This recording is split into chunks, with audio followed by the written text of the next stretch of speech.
여호수아 1장 1절에서 9절까지의 말씀 다 같이 한 목소리로 합독하시겠습니다. 여호와의 종 모세가 죽은 후에 여호와께서 모세의 수종자 눈의 아들 여호수아에게 말씀하여 이르시되 내 종 모세가 죽었으니 이제 너는 이 모든 백성과 더불어 일어나 이 요단을 건너 내가 그들 곧 이스라엘 자손에게 주는 그 땅으로 가라. 내가 모세에게 말한 바와 같이 너희 발바닥으로 밟는 곳은 모두 내가 너희에게 주었노니 곧 광야와 이 레바논에서부터 큰 강 곧 유브데라 강까지 해 족속의 온 땅과 또 해지는 쪽 대까지 너희의 영토가 되리라.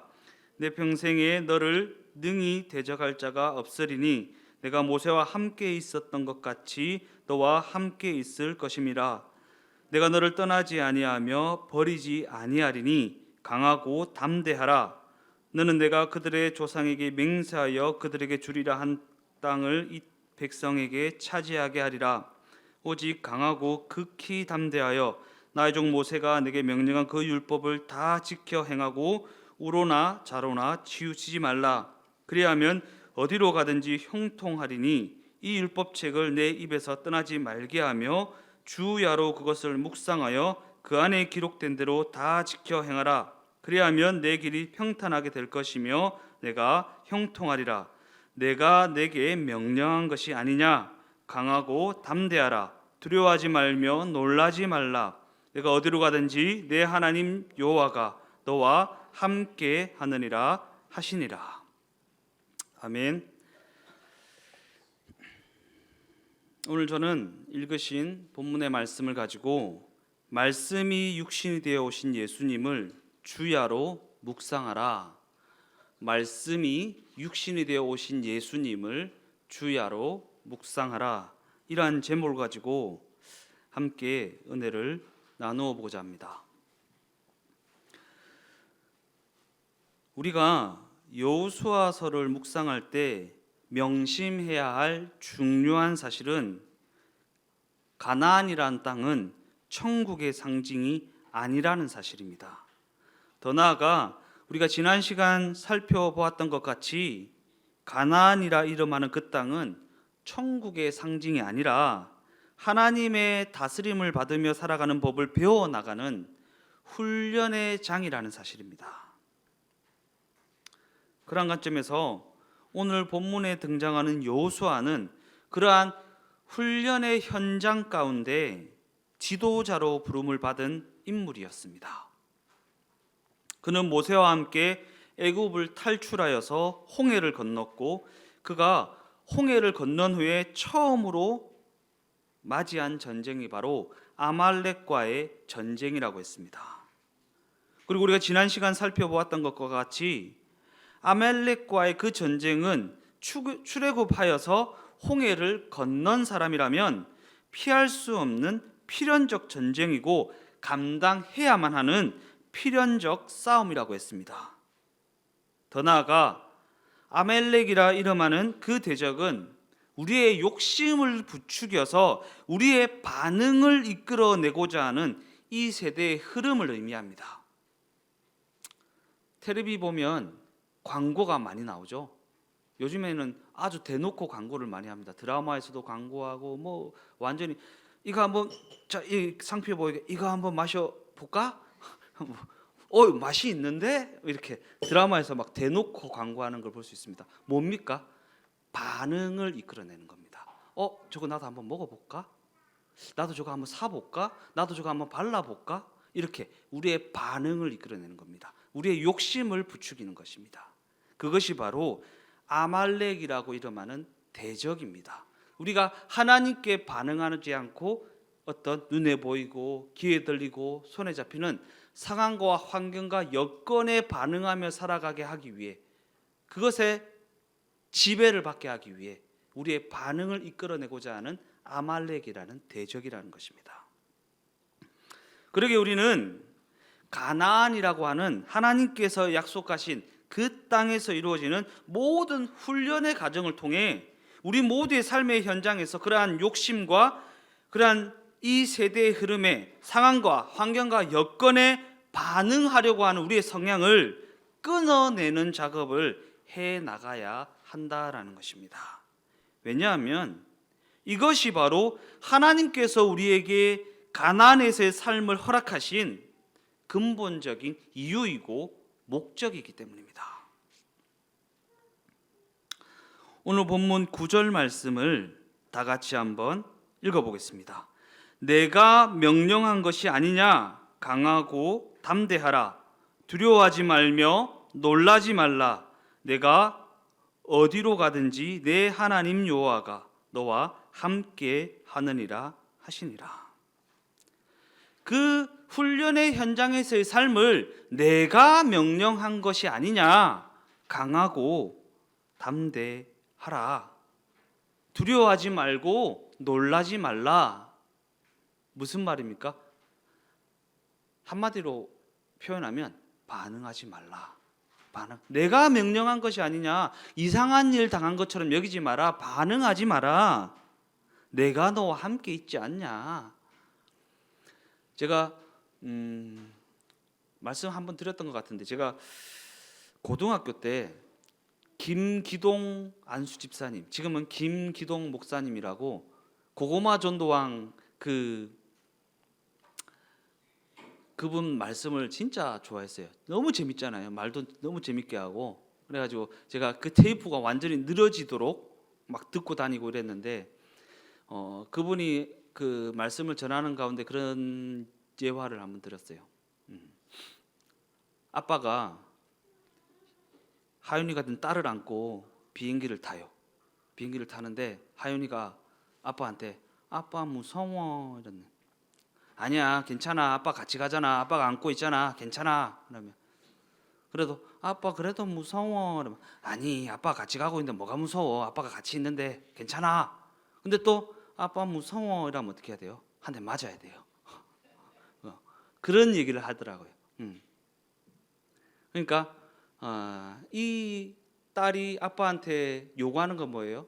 눈에 보이고 귀 들리고 손 앞에는 상황과 환경과 여건이 무섭다는 거예요. 근데 아빠는 내가 같이 있잖아 라는 얘기를 하는 거예요. 근데 자꾸 딸은 아니 환경이 무서워 상황이 무서워 여건이 무서워 이걸 해결해 줘 라고 요구하는 거예요. 아니 그래 아빠가 같이 있잖아 라고 해결해 줬는데 이 아이에게는 그게 해결책이 되지 않는 거예요. 이 말씀에 다 나와 있습니다. 내가 내게 명령한 것이 아니냐? 강하고 담대하라. 두려워하지 말며 놀라지 말라. 내가 너와 함께 있잖아. 함께 있잖아.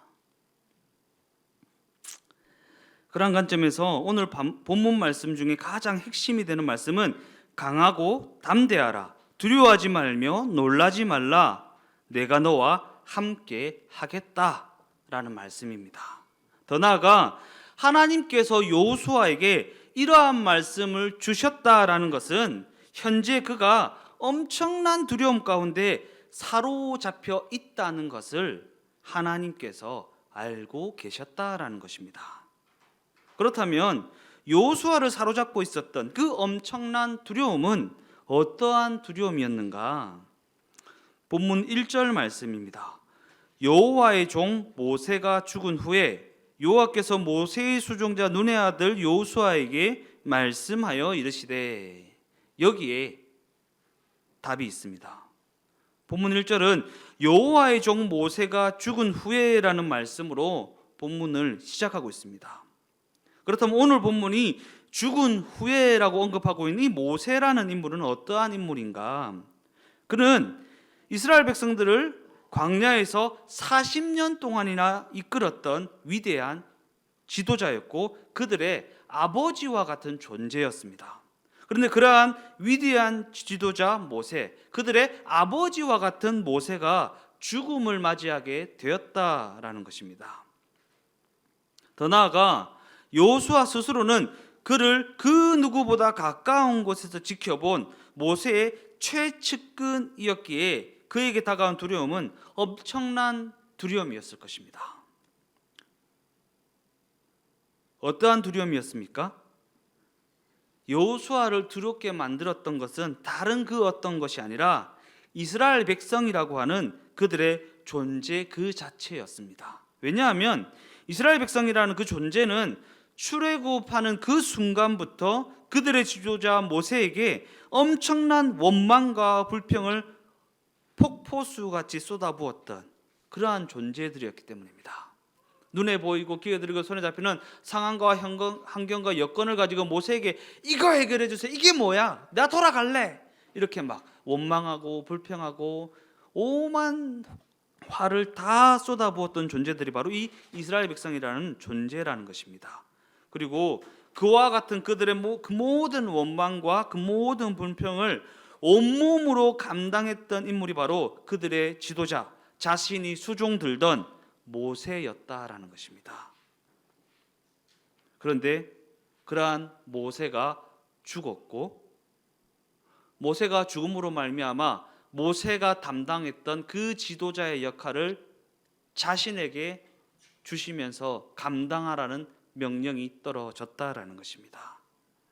그 모든 것을 가장 가까운 곳에서 목격했던 인물이 바로 여호수아 자신이었는데, 이 때문에 이스라엘 백성들을 이끌고 약속하신 가나안 땅에 들어가라라고 명령하신 그 하나님의 명령으로 말미암아 두려워할 수밖에 없었다라는 것입니다. 그러게 하나님의 이 명령 앞에서 여호수아가 두렵고 떨리는 마음을 가졌다는 것은 어쩌면 당연한 일이었습니다. 너무나도 당연한 일이었습니다. 그리고 이 때문에 하나님께서는 그러한 상황 가운데 놓여 있는 여호수아를 향해 강하고 담대해라, 놀라지 말라, 두려워하지 말라, 내가 너와 함께 하겠다라고 그렇게 말씀하고 계시는 것입니다. 어쩌면 지금 이 시간 우리 모두에게도 이러한 말씀을 하고 계신 줄도 모릅니다. 문제 앞에서, 상황 앞에서, 여건 앞에서, 다른 사람이 알지 못하는 내 어떠한 연약함 앞에서 두려워 떨고 있는 우리를 향해 강하고 담대해라, 두려워하지 말며 놀라지 말라, 내가 너와 함께 하겠다. 그 말씀 앞에 앞서 내가 명령한 것이 아니냐, 내가 명령한 것이 아니냐, 저 사람이 어때서, 저 환경이 어때서, 저 여건이 어때서가 아니라 내가 내게 명령한 것이 아니냐, 내가 계획한 거야, 내 작품이야 라는 거예요. 그러면서 본문 3절은 이렇게 기록합니다. 내가 모세에게 말한 바와 같이 너희 발바닥으로 밟는 곳은 모두 내가 너희에게 주었다. 이 말씀을 자세히 들여다보면 이 말씀의 시제가 뭔가 좀 부자연스럽습니다. 여기서 너희 발바닥으로 밟는 곳이라고 하는 이 말씀의 시제는 그들이 그 땅을 밟았다는 것입니까? 아직 밟지 않았다는 것입니까? 아직 밟지 않았다는 것입니다. 그러기에 너희 발바닥으로 밟는 곳은 모두 너희에게 주었다라는 이 말씀은 문법적으로 봤을 때 그 시제가 전혀 맞지 않는 그러한 어색한 문장이라는 것입니다. 아직 밟지도 않았는데 하나님께서는 밟게 될 그 땅을 이미 주었다고 그렇게 기록하고 있는 것입니다. 그런데 여기에 엄청난 비밀이 숨겨져 있는 것입니다. 어떠한 비밀입니까? 약속하신 가나안이라는 그 땅은 우리가 전쟁을 통해서, 싸움을 통해서 얻을 수 있는 그러한 땅이 아니라는 비밀입니다. 내가 아등바등 한다고 얻어지는 게 아니고, 내가 이렇게 하면 이렇게 되고 저렇게 하면 저렇게 되는 게 아니라는 것입니다.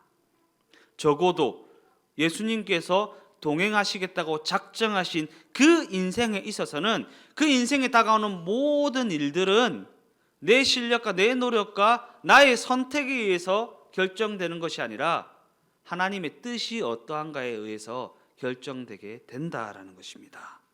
즉 가나안이라는 그 땅은 하나님께서 이미 주신 땅이기 때문에, 하나님의 땅이기 때문에 그 말씀에 순종하여 믿음으로 밟기만 하면 내 것이 되는 그러한 땅이라는 것입니다. 내가 얻으려고 오만 노력을 한다고 얻어지는 게 아니라 말씀에 순종하여 말씀으로 동행하시는, 육신이 말씀이 되어 우리 가운데 거하시는 예수님께 순종하여 예수님께서 제시하는 방향으로 가서 밟으면 내 것이 되는 그러한 땅이라는 것이죠. 적어도 예수님께서 동행하시겠다고 작정하신 인생에는. 그리고 이것이 바로 이 여호수아 말씀을 통해 우리에게 주시고자 하는 너무나도 중요한 메시지라는 것입니다. 즉 하나님께서 약속하신 가나안이라고 하는 그 땅은 인간적인 노력과 인간적인 실력을 가지고 취할 수 있는 땅이 아니라 나에게 이미 주었다고 말씀하시는 하나님의 약속을 믿는 믿음으로 말미암아 순종하여 들어가서 밟기만 하면 내 것이 되는 그 땅이 바로 이 가나안 땅이라는 것입니다.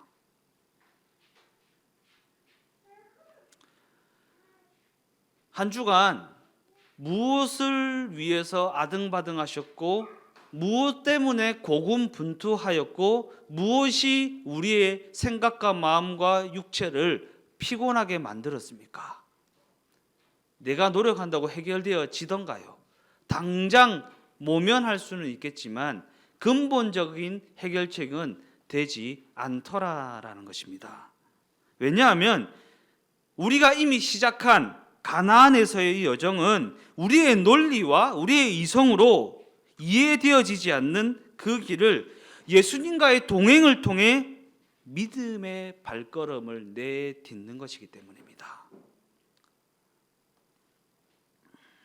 그래서 본문 7절 상반절은 오직 강하고 극히 담대하여 나의 종 모세가 내게 명령한 그 율법을 다 지켜 행하고 우로나 자로나 치우치지 말라라고 이렇게 기록하고 있는 것입니다.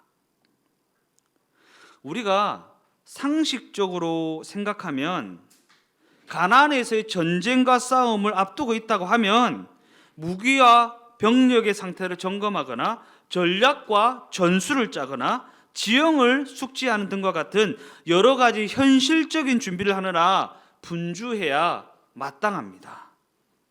그러나 하나님께서는 가나안 땅 입성을 앞두고 있는 그들을 향해 전략을 세운다든지 무기와 병력의 상태를 점검한다는 등과 같은 여러 가지 현실적인 준비를 명한 것이 아니라는 사실입니다.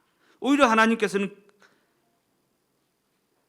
그들을 향해 그러한 상식적인 준비와는 전혀 무관한 준비를 명령하셨다라는 것입니다. 본문 8절 말씀을 다 같이 한 목소리로 읽어보겠습니다. 이 율법책을 내 입에서 떠나지 말게 하며 주야로 그것을 묵상하여 그 안에 기록된 대로 다 지켜 행하라. 그리하면 내 길이 평탄하게 될 것이며 네가 형통하리라.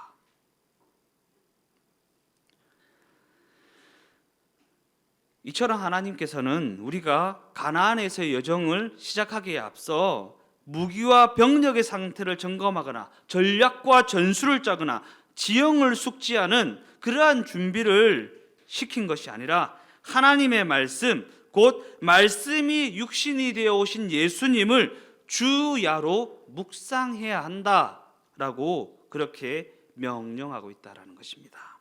이는 곧 우리 모두의 삶이 말씀이 육신이 되어 오신 예수님과 늘 동행하는 삶으로 준비되어져야 한다라는 것입니다. 그래서 시편 1편의 말씀은 이렇게 기록합니다. 복 있는 사람은 여호와의 율법을 즐거워하여 그 율법을 주야로 묵상한다. 말씀이 육신이 되어 오신 예수님을 주야로 묵상하고 그 예수님과 주야로 동행하는 그 사람이 바로 복 있는 사람이다라는 말씀입니다. 여기서 우리는 묵상이라는 단어를 깊이 있게 살펴보아야 합니다. 묵상, 많이 들어보셨죠? 묵상하면 어떠한 느낌이 떠오르십니까? 대부분의 사람들은 이 묵상이라는 단어를 떠올리면 단순한 명상으로 오해하는 경우가 있습니다. 묵상하면 눈 감고 묵상 이렇게 오해하는 경우가 있습니다. 그러나 이 묵상이라는 단어를 영어로 살펴보면 메디테이션이라는 단어입니다. 그리고 이 메디테이션이라는 단어는 두 가지 개념을 내포하고 있는 단어입니다. 첫 번째 개념은 들짐승들이 배고픔을 이기지 못하고 먹이를 찾아 격렬하게 헤매는 모습을 의미합니다. 무엇을 찾아 격렬하게 헤매는지는 모르겠지만 격렬하게 찾아 헤매는 모습입니다. 이는 그 모습 속에서 그들의 갈증과 그들의 목마름의 상태를 한번 떠올려 보라는 것입니다.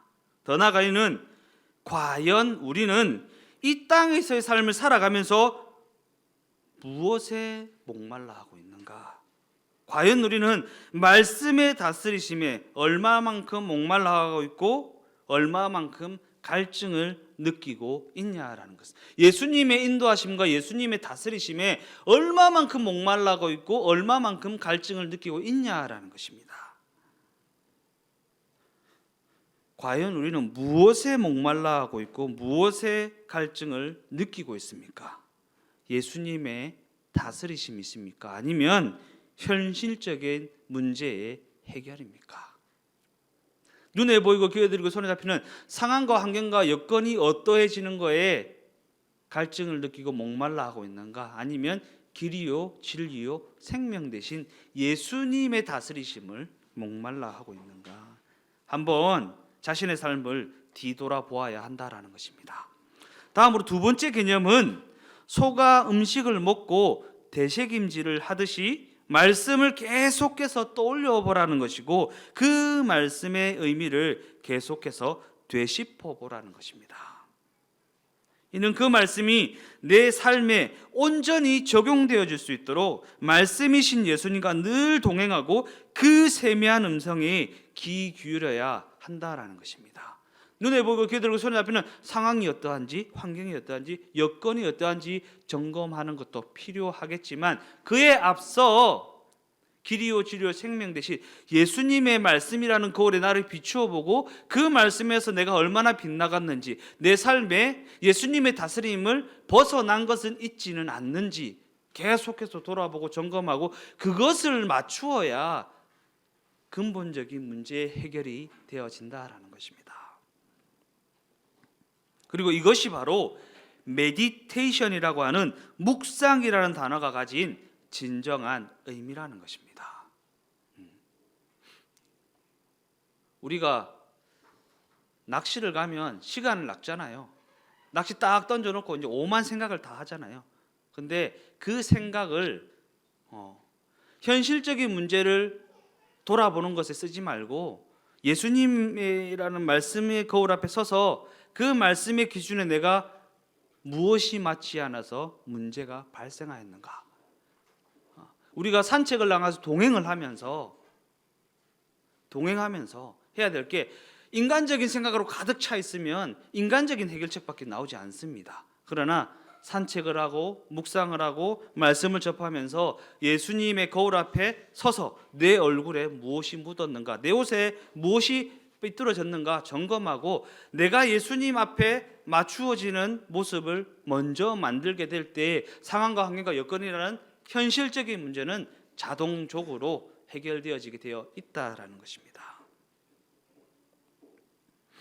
이처럼 묵상이라고 하는 단어는 여유롭게 성경 공부를 하거나 눈 감고 큐티를 하는 등과 같은 어떠한 정적인 개념을 가진 단어가 아니라 이 시대를 살아가는 우리 모두의 삶에 주어진 하나님의 명령을 내포하고 있는 단어이고 그 삶에 말씀이 육신이 되어 오신 예수님의 인도하심이 얼마만큼 적용되고 있고 얼마만큼 녹아져 있는지 깊이 있게 점검하고 그와 동행하는 것에 집중하여 나아가야 한다라는 하나님의 명령을 내포하고 있는 그러한 단어라는 것입니다. 그것이 바로 메디테이션이라고 하는 묵상이라는 단어가 가진 진정한 의미라는 것입니다.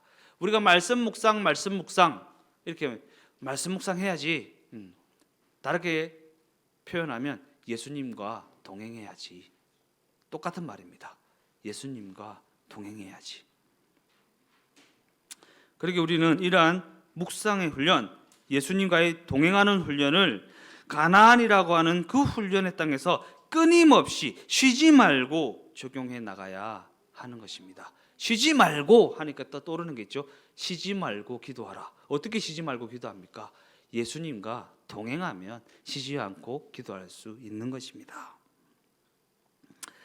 이 시대의 흐름이라는 그 기준으로 보았을 때, 또한 내 상식적인 기준으로 보았을 때 앞서 말씀드린 바와 같이 하면 뭔가 망할 것 같지만, 말씀이 육신이 되어 오신 예수님의 인도하심을 따라 믿음으로 순종의 발걸음을 내디디면 우리가 알지 못하는 크고 비밀한 일이 우리의 삶의 현장 가운데 나타나게 되는 것입니다. 그러한 크고 비밀한 일이 일어나고 그러한 크고 비밀스러운 일을 경험하며 살아가는 축복된 삶이 말씀이 육신이 되어 오신 예수님을 늘 묵상하고 늘 동행하고 그 인도하심에 자신의 삶을 맞추어 나가는 그들의 삶의 현장 가운데 임하게 된다라는 것입니다. 시편 105편 16절에서 19절 말씀을 한번 다 같이 읽어보겠습니다. 그가 또 그 땅에 기근이 들게 하사 그들이 의지하고 있는 양식을 다 끊으셨도다. 그가 한 사람을 앞서 보내셨으며 요셉이 종으로 팔렸도다. 그의 발은 착고를 차고 그의 몸은 쇠사슬에 매였으니 곧 여호와의 말씀이 응할 때까지라. 그의 말씀이 그를 단련하였도다. 누가 떠오르죠? 요셉입니다. 요셉의 인생을 묘사하고 있는 말씀입니다. 근데 이 말씀이 참 그러네요. 그죠? 그들이 의지하고 있는 양식을 다 끊으셨도다.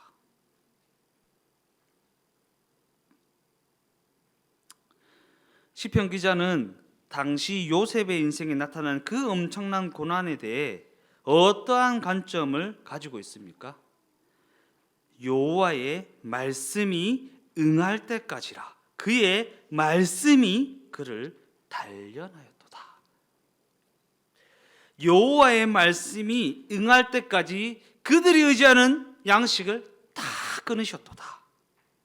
그의 말씀이 그를 단련하기 위해서.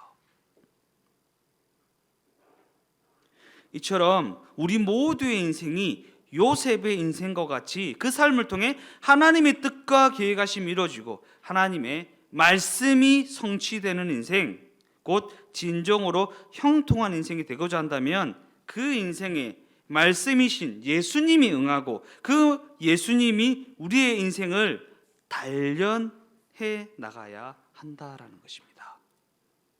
적어도 하면 뒤에 무슨 말 나오는지 알죠? 적어도 예수님이 동행하시겠다고 작정하신 인생에는, 요셉의 인생 성경에 쭉 읽어보면 여호와께서 그와 함께 하셨다라는 거죠. 여호와께서 그와 함께 하시기로 작정하셨다라는 거예요. 그러니까 여호와의 말씀이 응할 때까지 그가 의지하는 양식을 다 끊으셨도다.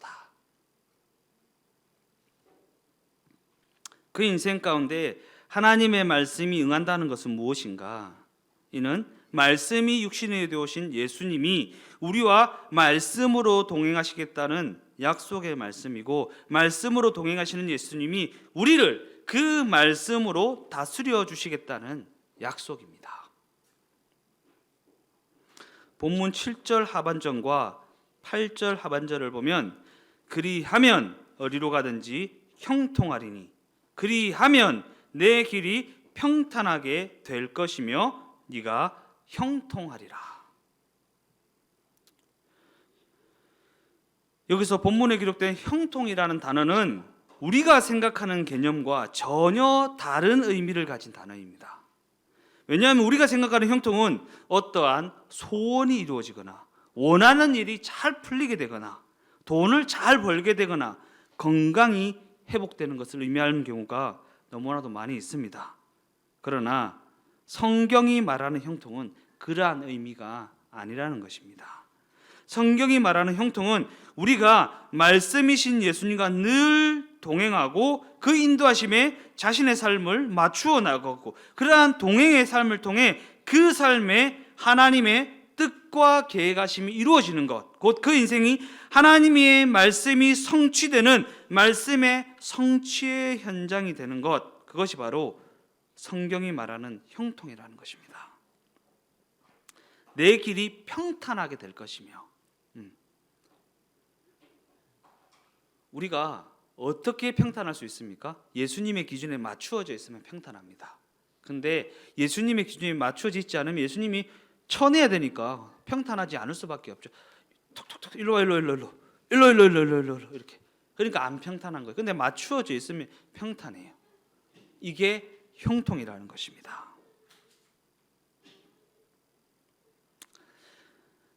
결론적으로 본문 5절과 6절을 읽으면서 오늘 말씀을 마무리하도록 하겠습니다. 내 평생에 너를 능히 대적할 자가 없으리니 내가 모세와 함께 있었던 것과 같이 너와 함께 있을 것임이니라. 내가 너를 떠나지 아니하며 버리지 아니하리니 강하고 담대하라.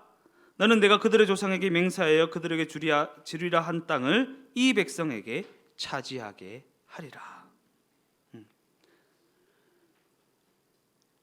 예수님이 함께 하시는 게 얼마나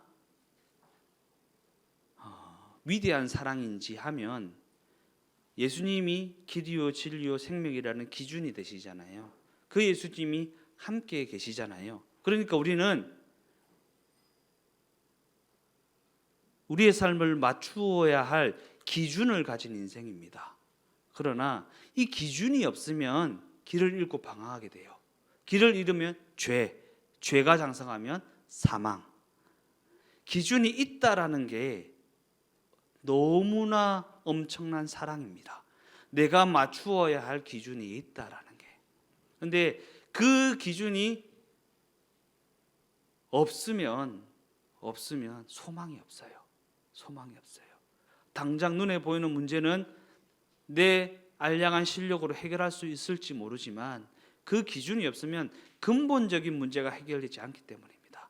맞추고 안 맞추고는 나의 영역이긴 하지만 예수님이 사랑하셔서 또 강압적으로 해 주실 때도 있겠지만 결국에는 언제까지 그러지는 않습니다. 왜냐하면 사랑한다고 말해 이거보다 사랑한다는 말은 강압적으로 들으면 그 사랑이란 단어가 이미 성취되지 않잖아요. 사랑은 우리가 고백해야 되는 것입니다. 사랑하는 자는 나를 사랑하는 자는 내 말을 듣고 순종한다.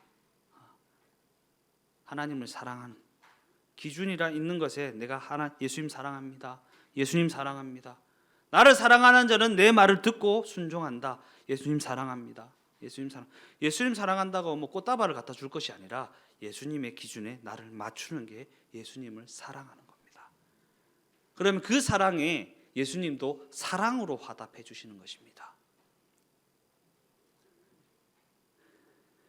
말씀이 육신이 되어오신 예수님과 늘 동행하고 자신의 삶을 그 인도하심에 맞추어 나가겠다는 사랑의 결단이 있는 형통한 삶이 우리 모두의 삶이 다 되어지시기를 예수님의 이름으로 간절히 축원드립니다.